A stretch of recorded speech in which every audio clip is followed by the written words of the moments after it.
Bagong testigo ang haharap ngayong araw sa impeachment trial ni Vice President Sara Duterte. May ulat on the spot si Sandra Aguinaldo.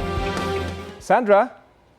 Yes, Rafi, sa day 4 ng impeachment trial, ang inaasahan namang sasala ngayon ay si Attorney Jeremy Lotoc, isang opisyal ng National Bureau of Investigation. Kaugnay pa rin po ito sa Article 4 or grave threats, assassination plot laban sa Pangulo, First Lady at dating Speaker.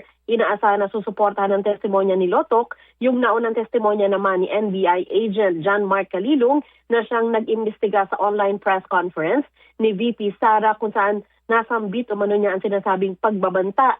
Bukas naman inaasahang isasalang ng prosecution si Attorney Zulaika Lopez, ang Chief of Staff ni VP Sara Duterte. 2 araw siyang hiniling na ipatawag ng prosecution. At sa Miyerkules naman po ay si Captain Belinda Bello, ang Legislative Security Bureau Executive Director ng House of Representatives.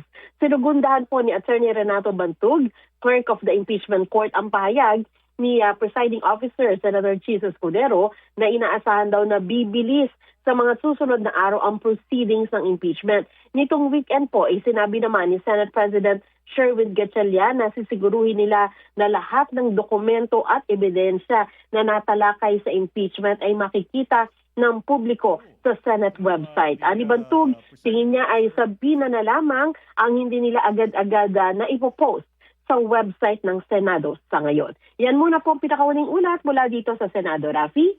Maraming salamat, Sandra Aguinaldo.